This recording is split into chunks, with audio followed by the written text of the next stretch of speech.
Hello folks and welcome back. I'm in the greenhouse in the garden. As a follow on from the video last time, I've sown most of the vegetable seeds that I had lined up for February, but I've still got the flowers to do. At the moment it's 1.9 outside and we're having a little few snow flurries at the moment. So predominantly this month most people will be looking at sowing seeds, but there's quite a number of jobs that I need to do outside to prepare me for the coming season, and I'll share that with you as soon as the snow stops. But in the meantime, I'll just give you a little update of what's in here.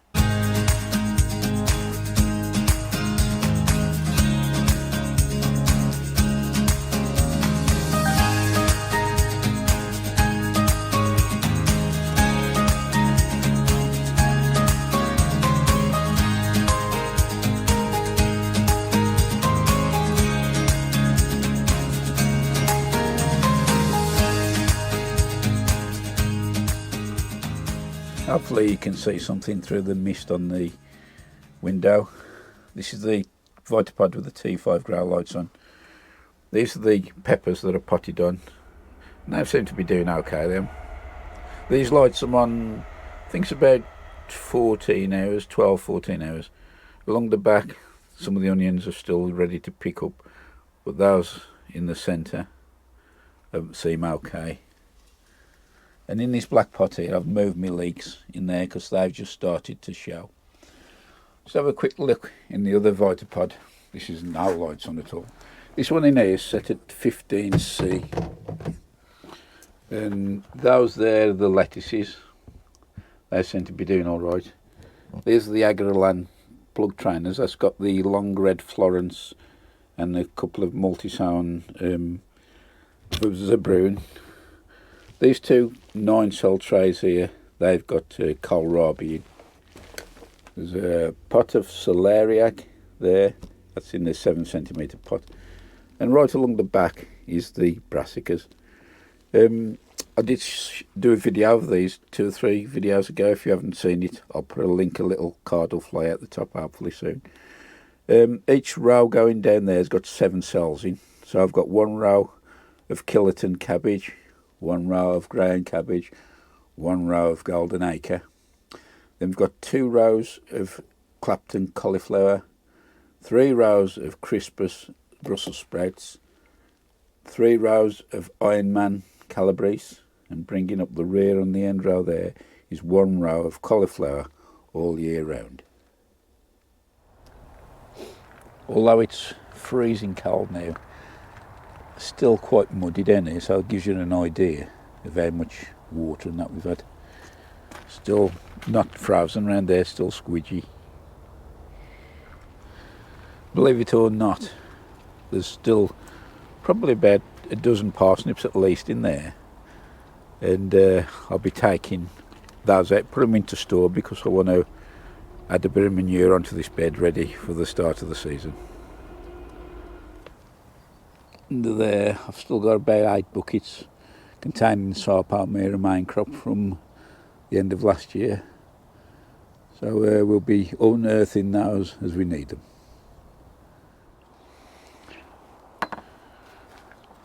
One of the first jobs to get started on the allotment is to dismantle this bean frame. I only put it up as a temporary structure early last season, mainly because the boards around the bottom here, these 2 beds, have started to rot now, almost gone down that side. I've got some paving slabs to put on the sides and create a more permanent bed. This will actually be slightly shorter because farther down there is going to be the coal frame, as I might have mentioned before. And it shouldn't take too long actually, but the main priority is to get the size of the bed created, then I can start working on the soil ready to receive the runner beans and French beans. Bitter cold. This is the other end of the bean frame. So this part here was where I grew the broad beans, but I've not grown any for a year or 2 because it's only me eats them. So I've got a coal frame coming in place here. I actually got all the wood more or less cut, so it's just a matter of assembly and angling the top and that. It's probably the same size as the one over there. And another job that I want to get underway this month is to start distributing some of this manure onto the beds, vacate some spaces, and get that put in places where it needs to be to give it time to bed in. So this is looking okay now, and in here is going to be the onions. So I'll come about probably another 4 or 5 weeks, I'll start turning that in. The garlic is doing okay.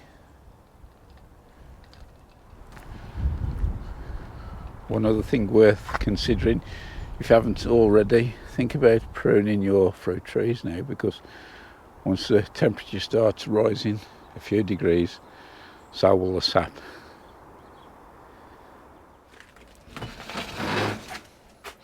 Another job that needs doing, and that's cleaning the borders out in here. I've used this as a bit of a dumping ground, bit of a store during the winter, but that needs to be done. The greenhouse itself is another long-term plan.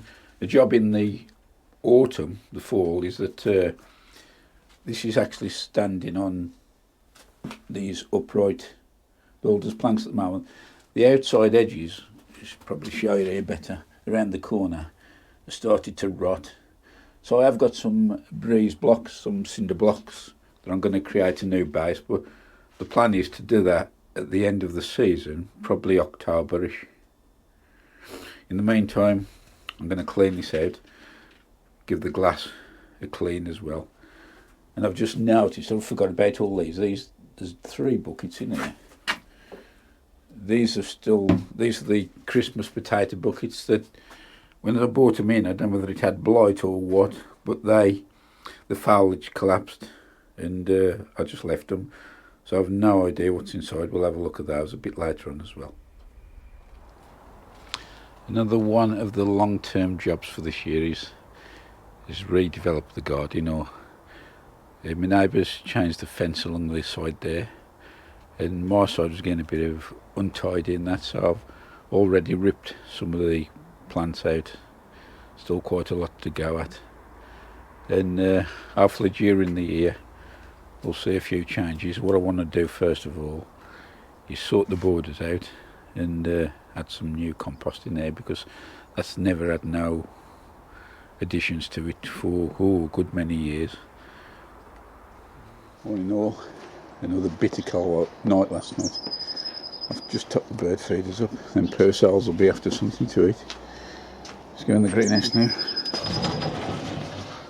So I've got the grow tent, just put a bit of bubble wrap on the top, and there's the other Vitopod that's completely covered. Temperature now in there, I don't know if that'll show very well. It's just gone to 0.2, it was -3 when I come in first thing. So it's just on freezing now. So this is the Vitopod we now eat on. That's set at 15 and it's reading 14.8.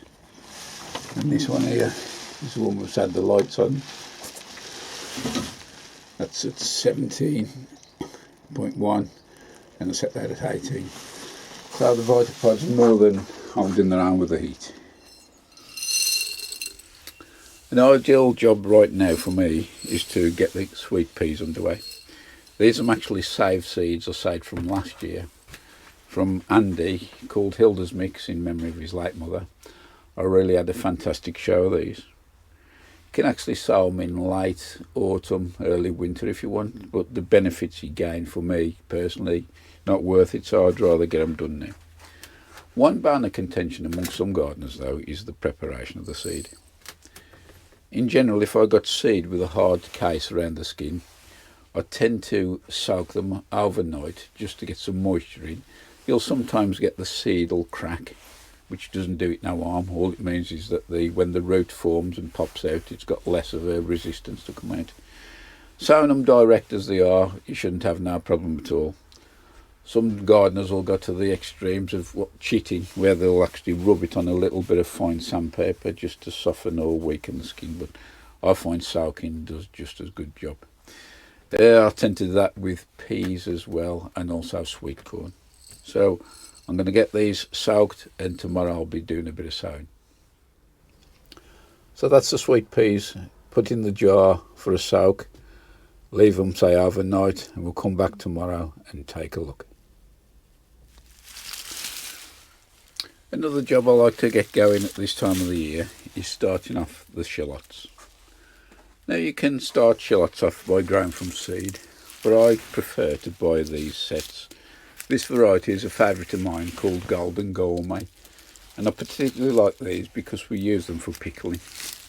So to start them off, I use one of these 24 cell trays, and first of all fill it up with compost.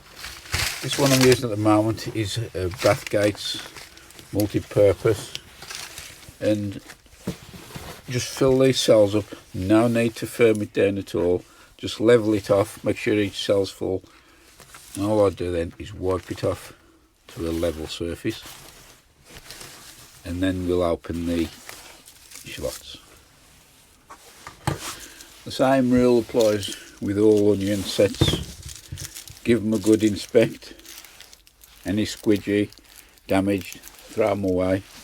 And also if any got a flaky skin on, just wipe that off. They'll come off quite easily, rub it off.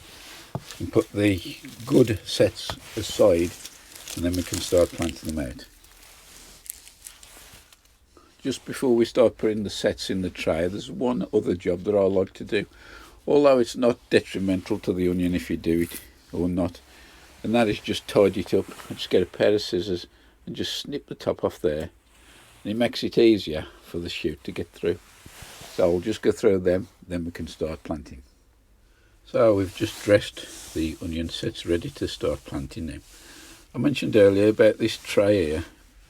Put the compost in, but don't compress it down, because we're going to be lightly pressing the actually bulb or the set into it. It's important at this stage that we do not damage this area here. That's called the basal plate, and that's where most of the growth will start coming from. So to get us underway, just put it lightly in the centre of the cell, lightly press down to about halfway, and that's all there is to it. And just repeat that for the rest of the onions.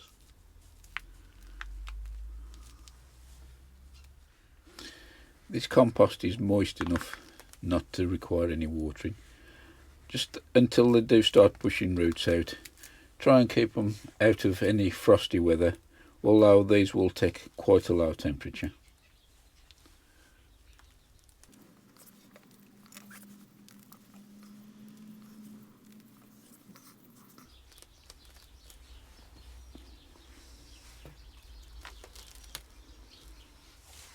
To wrap this one up, one of the last jobs I'm going to do now is start chitting the potatoes.